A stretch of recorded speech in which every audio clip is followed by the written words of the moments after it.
Most of the barrios are in the mountains, so the roads here are mostly stairways, up and down. The neighborhood here is so dangerous that even Jesus is carrying a rifle. The caption reads, "Vivaremos, we'll live." The other one next to the AK-wielding Virgin Mary is "Venceremos, we'll win." The barrios are a relatively recent phenomenon. This was Caracas in the 60s, no slums anywhere not in the city centre nor in the suburbs. In the 80s and 90s, nearby villages started relocating to the sparsely populated mountain slopes, where land was cheap.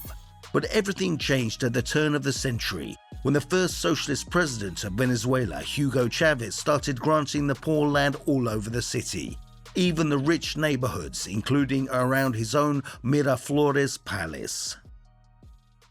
This is the residence of the president, the stairs he takes every morning. And here's the funny thing, what kind of view do you think he enjoys from up here? Exactly, it's the barrios and other slums. They're everywhere here. Here's another poor block close by the palace, almost like a small barrio. The poor from the villages started flocking to Caracas en masse, and so the slums grew larger and larger, eventually dominating the cityscape, covering at present as much as 80% of the capital. Guys, this one might be the weirdest barrio in Caracas.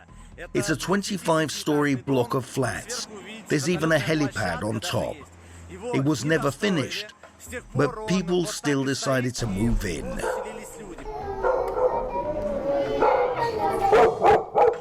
Look, some have tried to set up walls. Unbelievable conditions. Yeah, well, what are you gonna do? It's called the Tower of David, and even had a cameo in the US-produced Homeland TV series. The main hero had to lie low for a while, and while hiding he saw the everyday life of the inhabitants. But most barrios look like this, of course. Different coloured, rambling brick hovels piled up on one another. They're usually built like a Napoleon cake, layer by layer, new hovels built right on top of the old ones. This is what barrio architecture looks like. They first build one story, then they add another one on top of that, some even add a third, and a different family on each floor. There are no conventional numbers or mailboxes here. A conventional digital map is useless. So guys, look at these analog barrio maps. You've probably never seen anything like this before. To keep tabs on who lives here, the authorities have to make these cardboard barrio mock-ups. We record who lives where, what their family's like, whether they receive help from the revolutionary government, whether it's their place or not, whether they have any troubles, how well they're doing. Here we have all the information on every district, so we, the revolutionaries, always know where we're needed. It's very important. The revolutionaries, by the way, is how the Venezuelan government call themselves. But even they don't stick their necks out in the barrios. The police always speed up here. So today we'll be walking through the barrios, guided by one of their more respected, shall we say, inhabitants. Come on in, lad. These notices are now seen in many places. Ladies and gentlemen, water is available only when there is power. So no water during blackouts. If anything does come out of the tap, it's just a small trickle. Because there's no water, there are actual water trucks going around the city. Trucks like these that pump water into houses.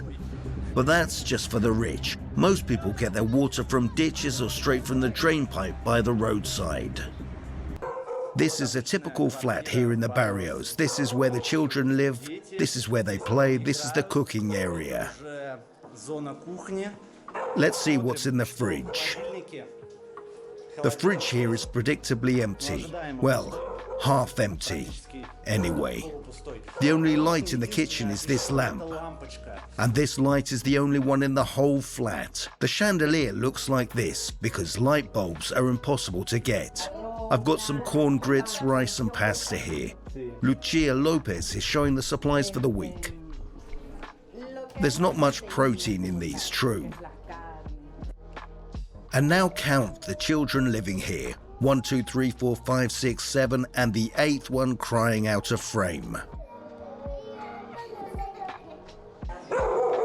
The dog barking is the downstairs neighbors, and above this aluminium roof live other people, another family. One curious detail, you'll never see any wardrobes in these flats. The clothes are laid out or hung all around the flat and outside the windows. Boys are sitting outside.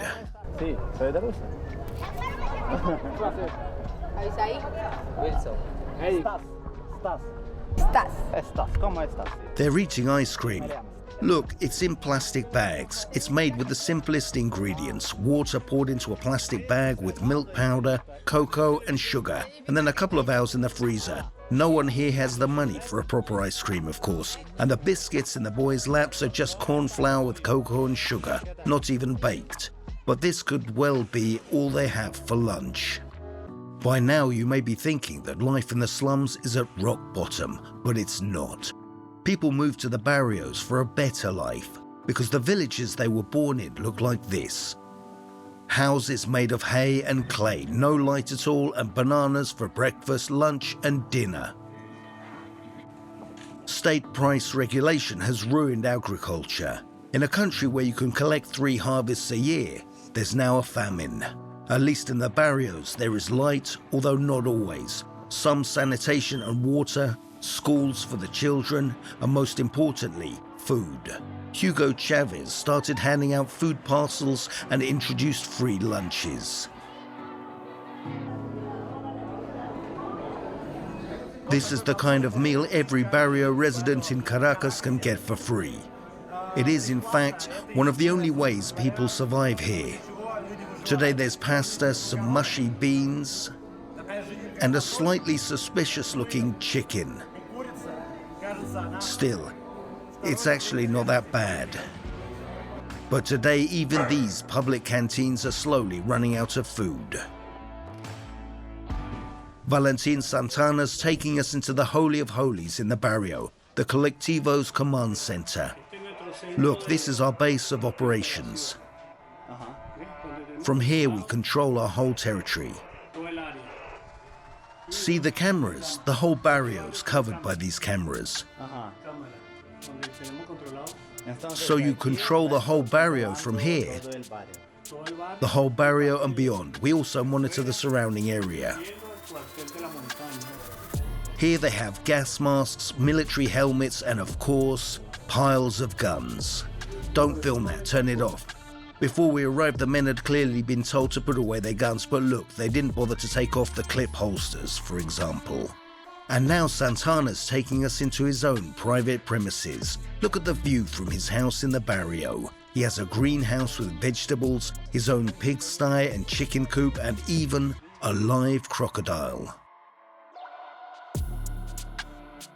You may be surprised to learn that the people in the slums almost worship the fighters of the collectivos. They're not just shooting here, they've taken on all the responsibilities of government. They're also giving people treatment, especially now when there's a pandemic and nobody has money or medicine. We're entering the hospital run by Santana and his men. This is a hospital for the locals. It has everything they need, free of charge. And now one of the men's taking us to a small house. This boy's name is Juan Carlos. Next to him is his aunt. Every barrio has a house like this, and more than just one. It is essentially a guest house with all the amenities. There's a washing machine here, and here's the kitchen. It's currently the home of Juan Carlos. These houses are for people who come to Caracas because in their hometowns, there's no medicine, or no food, or no doctors, so they need to stay in Caracas. Juan came from his village to see a doctor. He'd recently fallen and broken his arm, but that's hardly the worst of it. Juan has brain cancer. Yesterday he saw the doctor. They can't do the operation. Because they don't have, what's the right word? They don't have a needle. That's right, they don't have a needle to make the post-operation stitches. We don't have time. If they can't do my operation here, we'll have to find this needle ourselves. Yesterday we saw the doctor, and he asked for a needle to do the operation.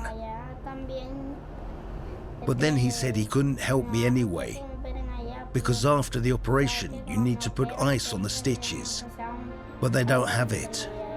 It was very hot in the hospital. I stayed there at night. No one could sleep because it was too hot. My blanket got sticky. I really don't know how this boy has the strength to tell us all that and then smile again. He only came close to tears once when he talked about his murdered father and his granny waiting for him at home.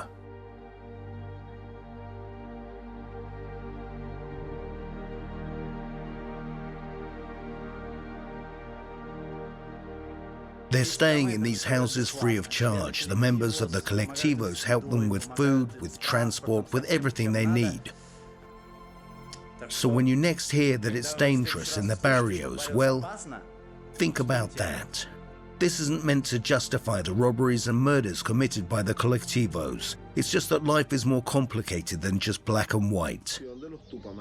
For example, the leader of the Tupamaro collective, Alberto Caracas, was one of the most zealous fighters against the drug mafia in Venezuela, in his own way, of course.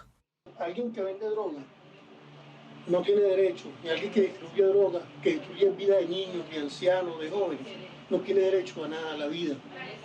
Bam, bam. Tell us what you think about the collectivos in the comments below. This is a rich neighborhood of Caracas. Houses here start at $1 million and can go up to 15 million. Fences here used to be much shorter, but now there are not just these huge metal fences, there are also the electric fences above them.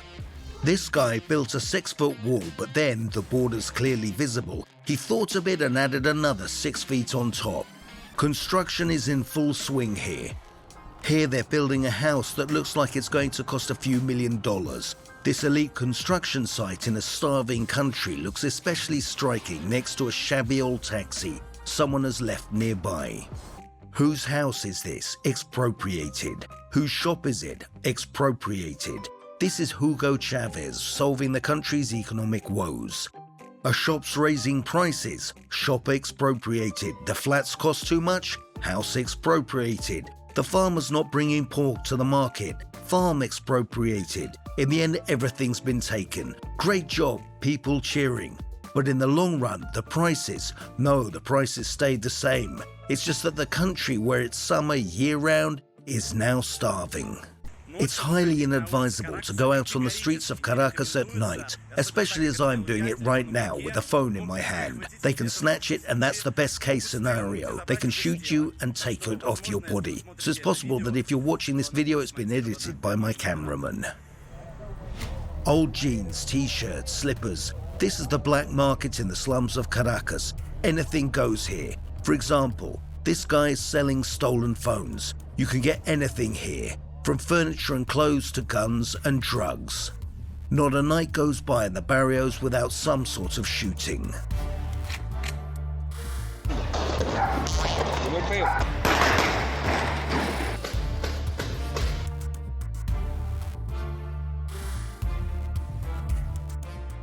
The guys cover their faces, asking that we don't give their names. They're human traffickers. Here's where we keep the kidnapped. These kidnappers are also feeling the crisis. Look what one of them's armed with. Just a simple pipe. You disassemble it like this, then load it with an incendiary rocket or just a firework and then fire. This gun today cost $1,500 and a year ago I got it for $600. Everything's getting more expensive, so we have to ask for bigger ransoms. 2 years ago it was $10,000 for a person, now it's $20,000. At night the barrios come alive. People come back from work, many go to bars, and many play dominoes like this. For a foreigner, it's really quite dangerous here at this time, so don't try it yourself.